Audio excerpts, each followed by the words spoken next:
I didn't even brush it properly, I muttered, half laughing, half nervous. Keon leaned against the doorframe, arms crossed. It's wild. I like it that way. Messy, you mean? No, he tilted his head, watching me too closely. Alive. I felt it then, the heat rising from the base of my spine, crawling up the back of my neck. Stupid. It was just hair, and he was just a guy in my dorm room, waiting for Lena to bring coffee. Still, my fingers itched to fix something. I tucked a strand behind my ear. He moved closer, too close. You don't have to fix it, he said. Don't shrink. I'm not shrinking. I lied. Keon smiled. That same soft, crooked smirk he wore when he knew he was getting to you. Sit, he said, nodding to the edge of the bed. I'm fine standing, so you can tower over me. Obviously, his laughter, low and short, made something flutter in my chest. And God, I hated that it did. He sat anyway, elbows resting on his knees. So what do you paint? I blinked. What? You said you're in fine arts, right? So, what do you paint? I hesitated. No one asked that. They usually just said, oh cool, and moved on. People, I said finally. Mostly faces. Not perfect ones though. I like the flaws. That makes sense, he said, almost too fast. Why? You seem like the kind of person who doesn't look away from pain. What's that supposed to mean? Relax. It's a compliment from a law student. That's rich. He laughed again. We're not all robots. You know, could have fooled me. A beat passed. Then softly, he asked, why don't you paint yourself? I looked down. I've tried. It never feels honest. I bet it's because you're too close to see yourself clearly. That stopped me. Not because it was profound. Because it felt like he'd read a line from my journal. I glanced up. Do you always talk like this to girls? Only the ones who matter. A knock saved me from answering.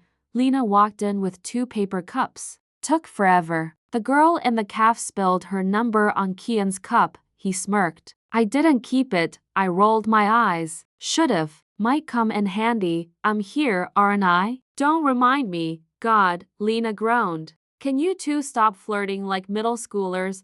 We're not flirting.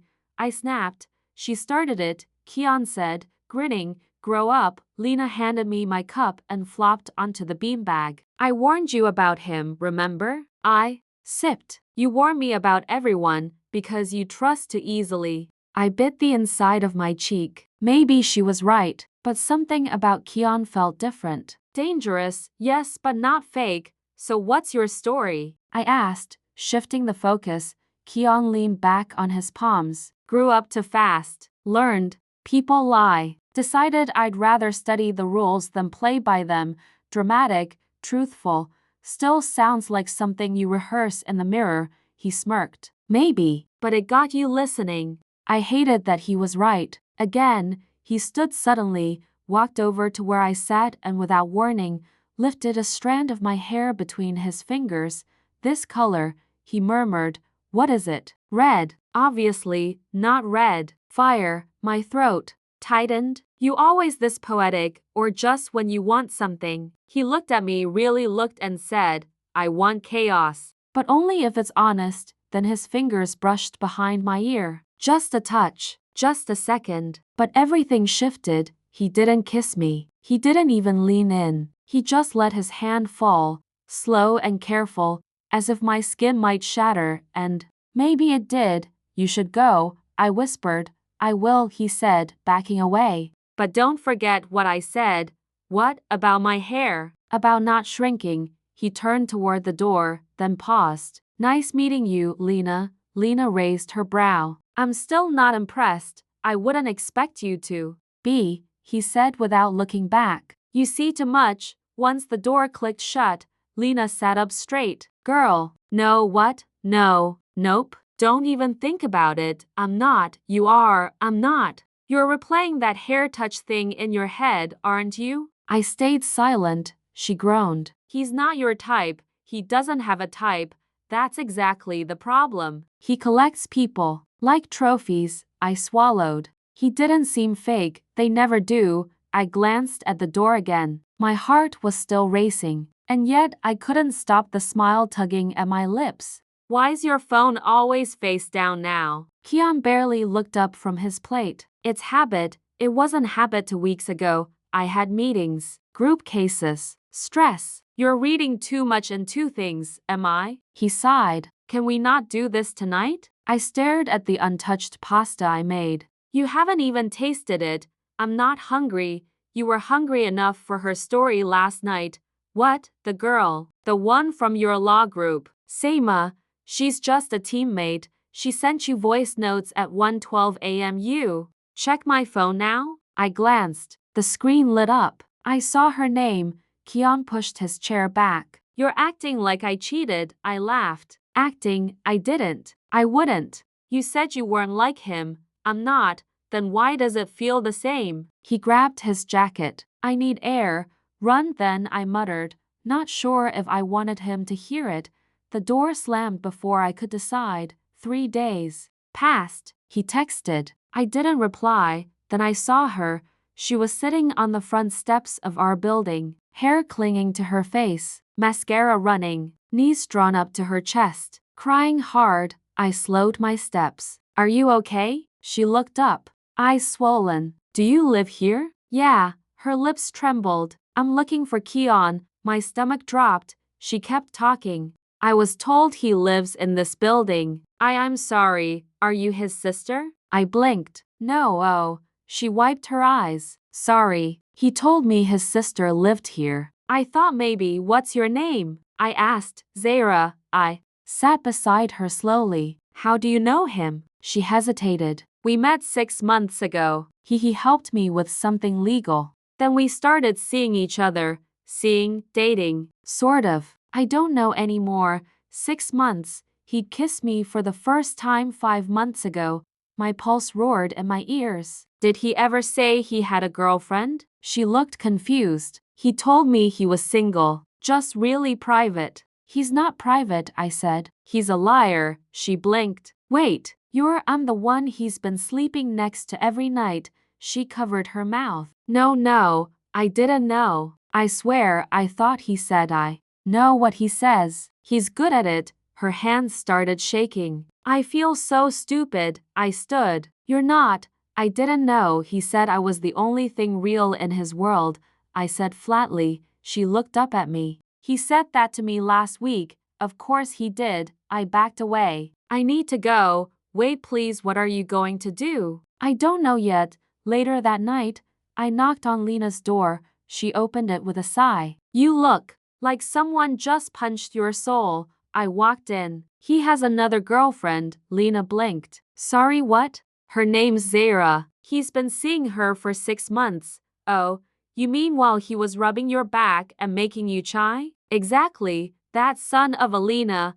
No, let me say it. That manipulative, gaslighting, emotionally bankrupt. I dropped onto her couch. She thought I was his sister. Jesus, she cried. In the rain, like a literal drama scene. And the worst part, what? She looked like me. Lena sat beside me. What do you mean? Same haircut, same glasses, even the way she spoke. Like he has a type, or a pattern. He does. Vulnerable, kind, artistic girls. Bonus if they think they can fix him. My chest tightened. God, I feel stupid. You're not. You're just trusting. I gave him everything. I know. I let him see me at my worst. My bare face. My anxiety spirals. My messy art. He saw all of it, and he didn't deserve a second of it. I stared at the ceiling. I don't want to cry. Then don't. Burn something instead. I half laughed. Like what? His hoodie. That black one you always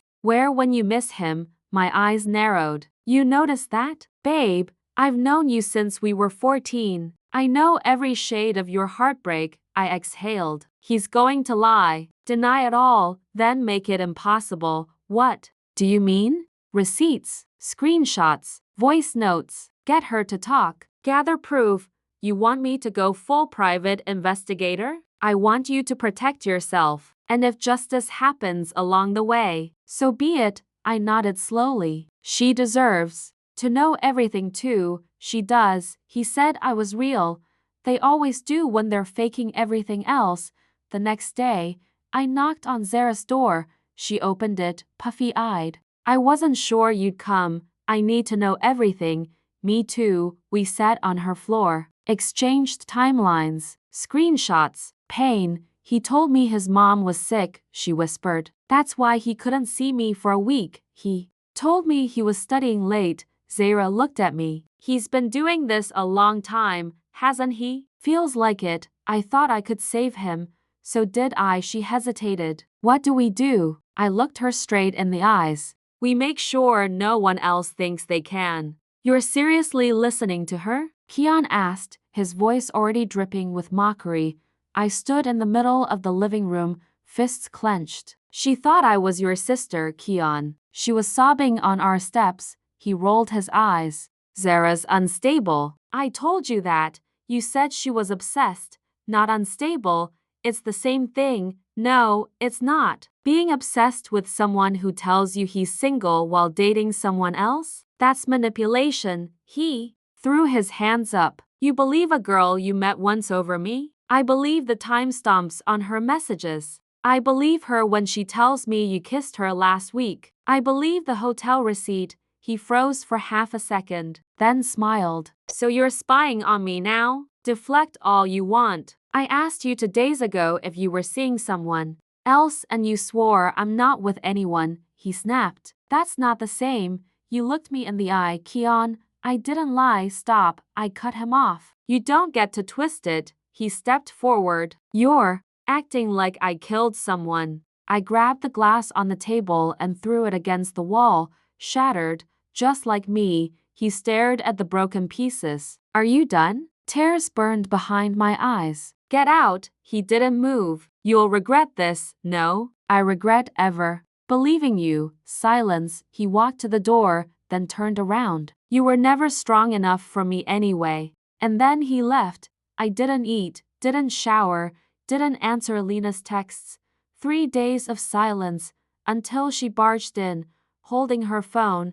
You need to see this. I didn't look up. Can it wait? No, she shoved the screen in my face. They posted photos. I blinked. Who? Keon, Zara, a beach trip, smiling, matching sunglasses, hashtags. I sat up slowly. When? Yesterday?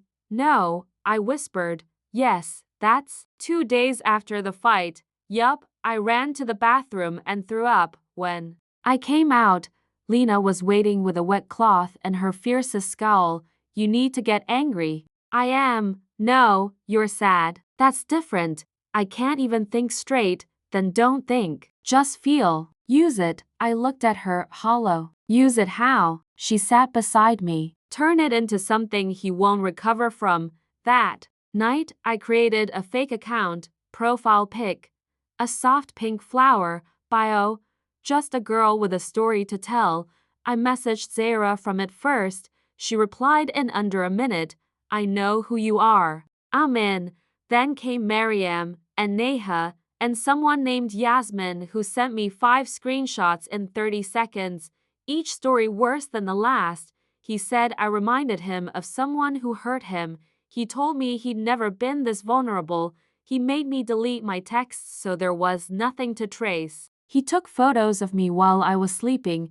I collected everything. Dates, photos, proof. The web kept growing. His lies tangled in their tears.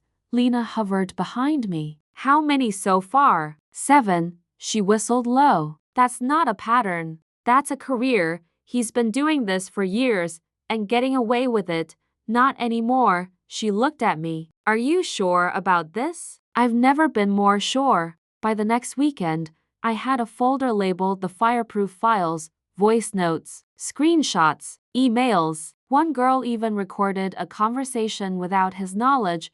I listened to him say, they always come back. They like the pain. I hit pause. You okay? Lena asked quietly. No, I said. But I will be. She placed a hand on my shoulder. This is going to ruin him. I shook my head. No, he ruined himself.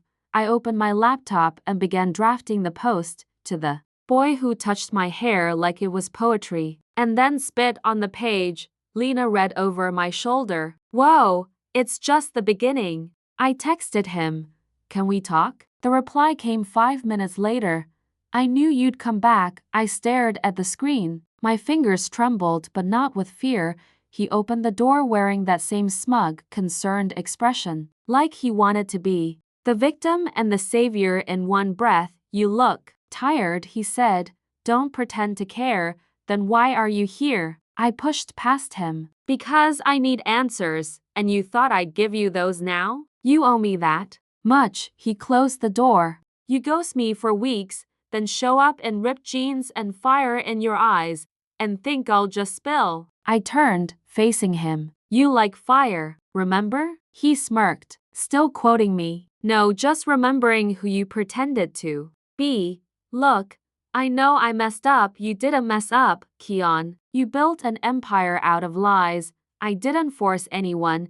You didn't have to. You knew exactly what to say, exactly how to touch. He stepped closer. You came here for closure or chaos? Whichever breaks you first, he laughed. There's the girl I missed. I stepped even closer, my breath catching just enough. You missed me? More than I should have. Funny, I whispered. I didn't miss you. I missed the person I thought you were. I let the silence stretch. Then, soft and calculated, I said, let's stop talking. His hands moved to my waist like muscle memory. I didn't flinch. You sure? He murmured. I didn't answer. I just pulled him closer.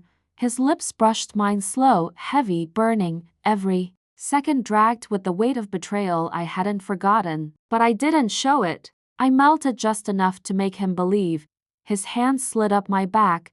He didn't know the mic was on, didn't know the phone in my jacket pocket was recording everything. He pulled away first, forehead resting against mine. You feel like home. I didn't reply. I didn't have to.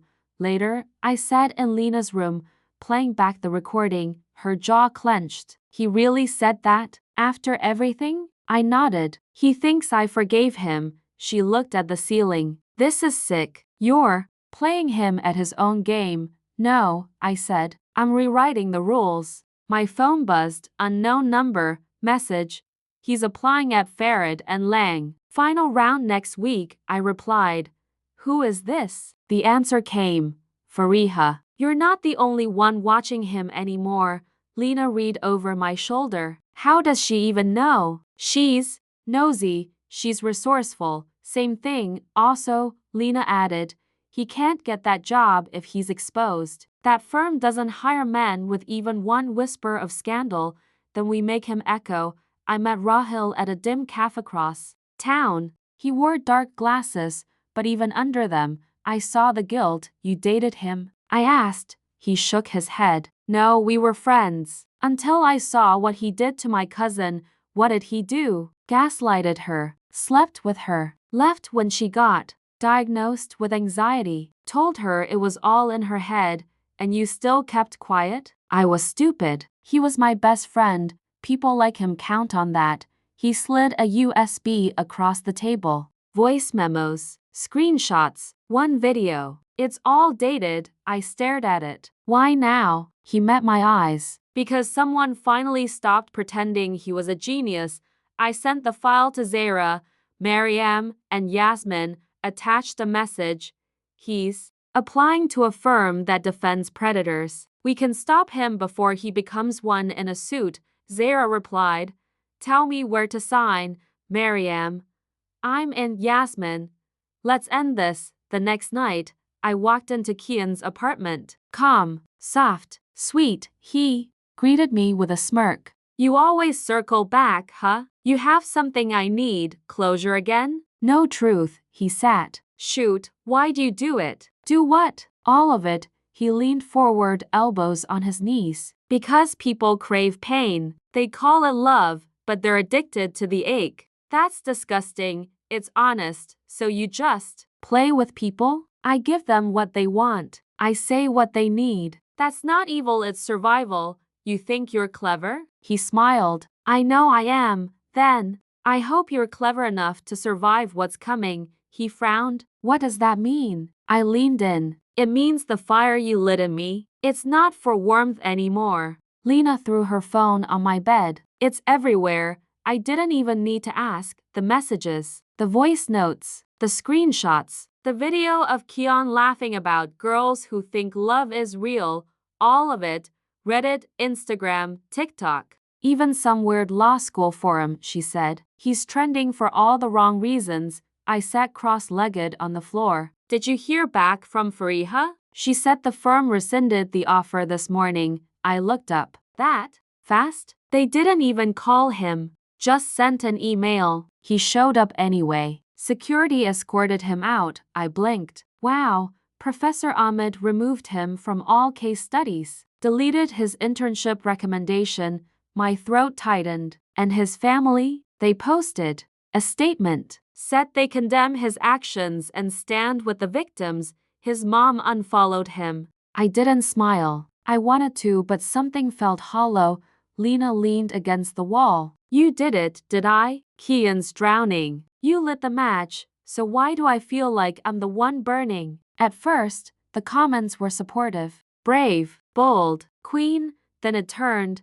This is just another jilted ex with a revenge complex. She planned this? That's scary. Why didn't she just leave? Drama queen looking for clout. Even someone I followed wrote, women like her make it harder for real victims to be believed. And then, silence from Zara. I messaged her. You okay? Delivered. No reply. I messaged again. They're turning on me. Say something? Still nothing. I called. Straight to voicemail. Seriously? I muttered, pacing my room. She begged me to speak. And now that it's ugly she's gone? Lena watched me unravel. She's scared. I was scared. She didn't expect this. She should've. She's not you. No. I snapped. She's not. She gets to vanish while I get labeled insane. You're not insane. Then why does it feel like everyone's laughing while I bleed? I locked myself in my room for 2 days. Didn't eat, didn't sleep. Just stared at the walls and watched the likes fall off every post I'd ever made. People I thought I knew reposted my crying face with captions like "too much," as if they hadn't cried in my DMs months ago. Third night, I stood in front of the mirror, eyes puffy, lips chapped, hair a tangled ghost of who I used to be. I picked up the scissors, not to cut anything dangerous, just to cut control back into my life, but I dropped them, not like this. I thought, not on his terms. The next morning, I walked into the salon. I wanted red. I told the stylist, red like copper? No, red like fury. Red like rebirth. She raised an eyebrow. Got it. I printed every screenshot, every whisper of truth. Dozens of pages. I laid them out on the floor like puzzle pieces. My story, my trauma, my evidence, and then I picked them up, one by one, fed them to a flame. Lena gasped. What are you doing? Letting go, but proof? What if? I don't need proof anymore. You'll regret this. I shook my head. Not if I write the truth in my own words. She watched as the last photo curled into ash. You're serious? I'm done begging people to believe me. I'm going to show them instead. I opened a new document, typed, he didn't just break me. He shattered every girl who mistook manipulation for love, but I survived. And this is the story of how. Lena stood behind me, reading. You're going to publish it? I'm going to own it. That night, I stood in the mirror again, red hair, bare face, eyes steadier. No. Keon, no Zara, no followers, no apologies, just me, and the fire I refused to drown in. Is it weird I still check the comment section? I asked Lena, scrolling through my phone. You've been anonymous for a year. Nobody knows it's you. They know the story though, yeah, and they love it. I looked up. You think they'd love it if they knew who wrote it. They will, when you're ready. I wasn't sure I ever would be. The blog had started as a whisper, a safe space for my rage. Then it snowballed, tens of thousands of followers, hundreds of messages, women from places I'd never heard of writing things like, I thought I was crazy until I read this. You're putting words to pain. I didn't know I was allowed to speak. Then, one afternoon, an email arrived from ahmed.m@lawuniv.edu. Subject: Apology and invitation. I read your blog. I didn't know it was you until someone forwarded me the writing style. I failed you. I failed a lot of people. Would you allow me to publish your work in our annual ethics journal? With or without your name? You deserve to be heard. Professor Amadi stared at the screen for a full minute before forwarding it to Lena. She called instantly. Told you. Karma's real. 3 days later, I got another message from Zara Malik. Subject: Please, can we meet? I don't know who else to talk to. I'm pregnant. I'm meeting her tonight, I told Lena, slipping on lipstick. You're sure about this? No, you think she wants sympathy? She said she's angry. I want to see what kind of angry. Lena glanced at my reflection. You look fierce, I smirked. Karma wears lipstick now. I found Zara at a small cafe downtown. She stood as I walked in. Her stomach showed. Her eyeliner was smudged, but her shoulders were straight. You came, she said, breath shaking. Why now? She sat. Because he left. When? 3 weeks after I told him. He stopped answering, blocked me, disappeared. I swallowed hard. I warned you. I know. I waited. I wanted to believe he'd change, she whispered. That I wasn't just another mistake. You weren't. He was. Her eyes brimmed. I read everything. Your blog. Every post. I cried. Then I got mad. Good. She exhaled slowly. I want to help. What do you mean? If you ever go public, if there's a trial, I'll testify. I kept screenshots, messages, even a voice note. You kept them? I was scared, but I think I saved them for this. I stared at her. The same girl who once ghosted me now had fire in her voice. I'm not a victim anymore, she added. He made sure of that. No, I said, smiling slightly. We did. That night, Keon texted me. You ruined me. I read it, then locked my phone. No reply. I didn't need to. I opened my laptop, typed. Redemption isn't something I wanted from him. I wanted truth. I wanted closure. I wanted him to feel what we all felt: shattered, exposed, small. But life had a better plan. Karma showed up with receipts and red lipstick. Same rooftop. Same edge of the balcony. Different me. I exhaled into the wind. It wasn't cold this time. It just moved through me. I thought I'd find you here, Lena said, stepping beside me with 2 chipped mugs. You brought chai? I took the cup, obviously. This is a celebration. I raised an eyebrow. Of what? She looked at me. You made it. I didn't answer right away. A year ago, I came up here wanting to disappear. Today, I just wanted to breathe. You know, I said quietly, the first time I stood here, everything felt heavier. Does it still? No, I murmured. Not anymore, she sipped. Because he's gone. I shook my head. Because I'm still here. My phone buzzed. A photo from Zara, her baby swaddled in a soft yellow blanket. Asha, the caption said. Hope. I smiled. She's so small. I showed Lena the picture. She's beautiful. She said labor was brutal, I added, but worth every scream. She named her Asha. Yeah, Lena laughed softly. Poetic. She said she wanted her daughter to grow up believing in second chances. She got hers, Lena said, nudging me. So did you. I reached into my pocket and pulled out the letter. Crisp, signed, real, publishing contract, memoir. Divisioni held it out to her.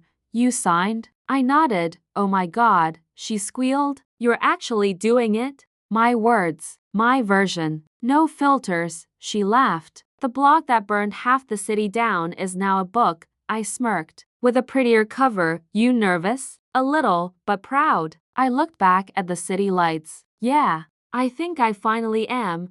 My phone buzzed again. Another message, unknown number. I read your story. I still don't think I deserve this. I stared at the screen. Lena peeked over my shoulder. Him? Who else still thinks he's the victim? You're not replying, right? I deleted the message. No, I said. I'm done wasting words. The city didn't look different. But I did. I used to think surviving meant pretending it didn't happen, I said slowly. hiding it, tucking it away, and now I know it means writing about it until my hands hurt, she grinned. Until it stops bleeding, until I own it. We clinked our mugs together, to owning it, she said, to burning every lie he ever told. To every woman who thought she was too much, she added.